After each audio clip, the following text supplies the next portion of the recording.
Bonjour, je suis Cécile Corbel, chanteuse, compositrice. Bienvenue dans Daily Movies et Baka News Network.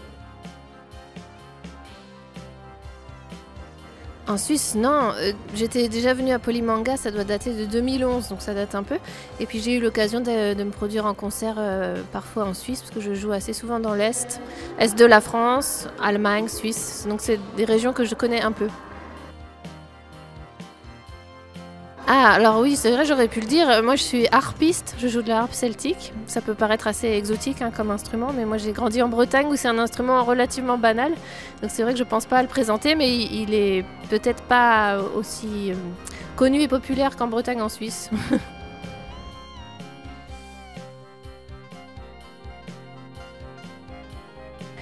C'est comme chaque nouvel album, je crois que je rentre en studio sitôt l'album précédent achevé, donc c'est un travail sur 2 années, mais pas en continu.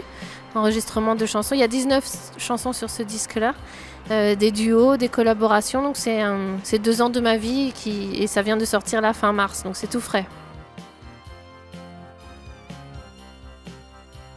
L'album s'appelle Enfant du vent parce que c'est un voyage un peu sur le dos du vent, un peu comme moi qui suis troubadour et qui voyage pas mal dans le monde. Je suis née dans une région où il y a pas mal de vent aussi. Et Enfant parce que c'est un disque qui est dédié au monde de l'enfance. Donc on trouve des thématiques enfantines, mais pas seulement. C'est un disque pour les petits, mais pour les grands. Tous ceux qui ont gardé une part d'enfance en réalité. Donc aussi au monde de votre enfance. Forcément, il y a une part de ma propre histoire et de souvenirs de ma propre enfance.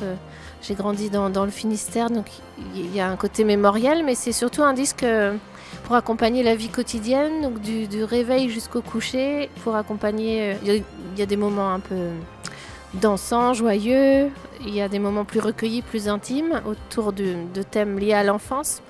Et il y a des petites berceuses, voilà. Donc c'est un disque qui, j'espère, trouvera sa place dans les oreilles des petits et des grands.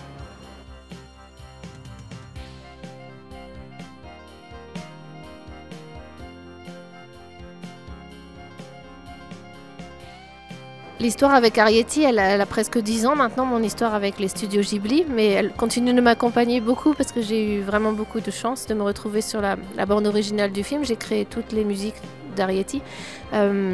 Comment ça s'est passé? Par un coup de chance au départ, parce que j'étais complètement inconnue au Japon jusqu'à l'année 2010.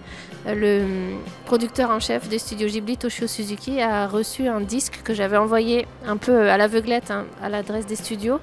Et par chance, il est arrivé sur son bureau, ce disque. Il l'a écouté, ça c'est aussi une grande chance. Et il l'a aimé. Et ça lui a donné cette idée un peu folle de faire appel à une petite française pour la bande originale.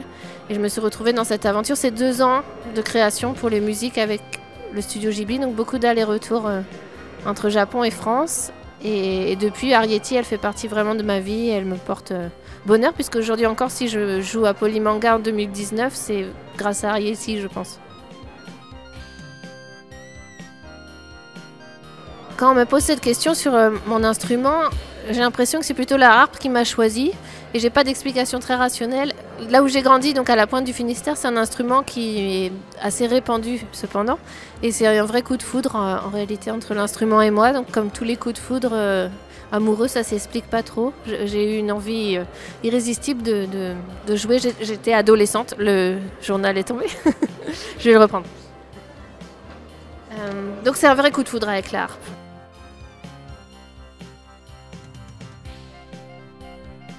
À vrai dire, ça fait plus que 10 ans. Ça fait 10 ans que j'ai vécu l'aventure avec Arrietty, mais j'avais déjà sorti des albums plus confidentiellement, sûrement, auparavant. On peut dire que ça fait presque 20 ans que je fais ce métier d'être troubadour et de me produire sur scène, d'enregistrer des disques. Au bout de 20 ans, je sens qu'il y a un joli chemin que j'ai fait et que j'ai envie de le continuer encore un peu. Je ne sais pas de quoi la suite sera faite. C'est un métier où on ne connaît pas le futur.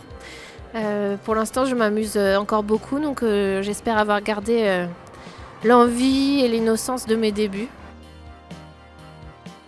Mon duo de rêve, j'ai eu la chance sur des albums précédents de faire des duos avec des artistes que j'admirais beaucoup, donc je me sens déjà pas mal comblée de ce côté-là.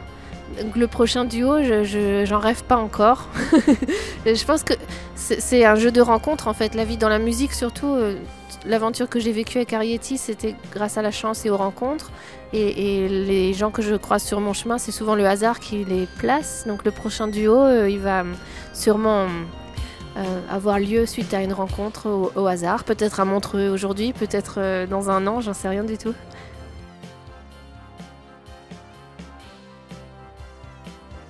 Je crois que c'est composer pour un film, ça se décide pas du côté du compositeur, ça doit être une envie de la part des réalisateurs, surtout au départ, et des producteurs. C'est ce que j'ai vécu avec Arrietty.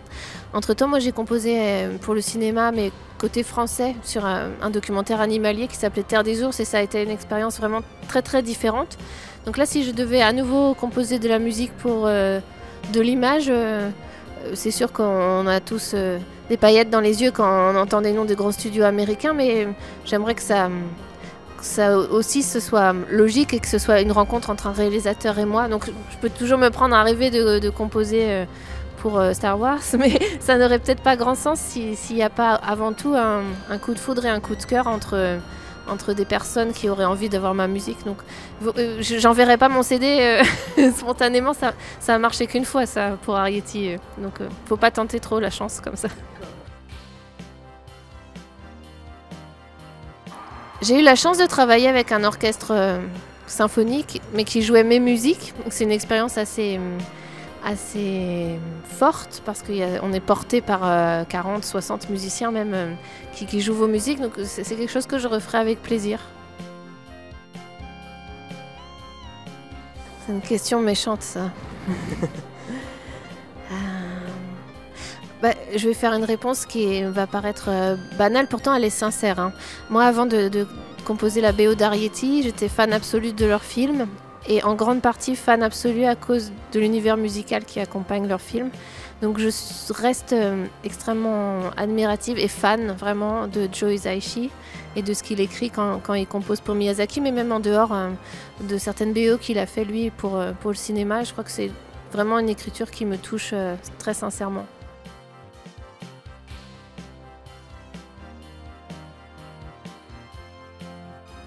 Lindsey Stirling ou Rammstein? Rammstein. Guitare ou harpe? Ah, vous êtes méchant. J'ai joué de la guitare. Hein. Harpe parce que c'est ce que je maîtrise le mieux, mais guitare parce que j'ai toujours bossé avec des guitaristes et c'est un instrument que j'aime beaucoup. Le titre musical que vous auriez voulu jouer? Titre musical que j'aurais voulu jouer. J'aurais bien aimé avoir une petite place dans la BO du Seigneur des Anneaux pour mettre quelques vocalises à la place de Enya. La bande originale que vous n'aimez pas du tout? Eh bien, pas mal de BO en ce moment, surtout dans des films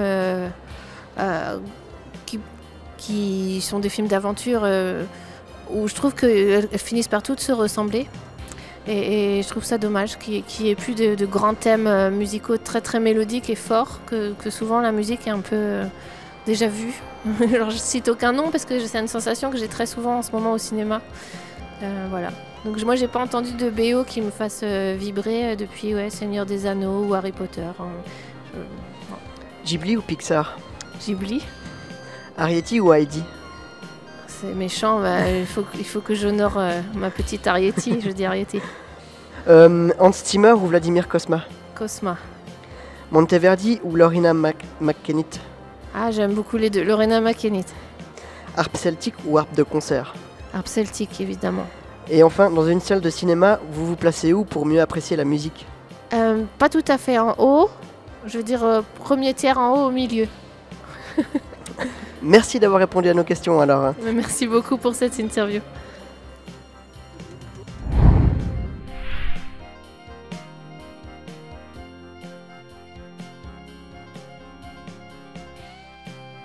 Je suis très fière de vous présenter mon dernier album, il s'appelle Enfant du vent, il vient de sortir fin mars, il est tout frais. On peut le trouver chez tous les disquaires et en ligne, en streaming, à télécharger, vous pouvez vous le procurer très facilement.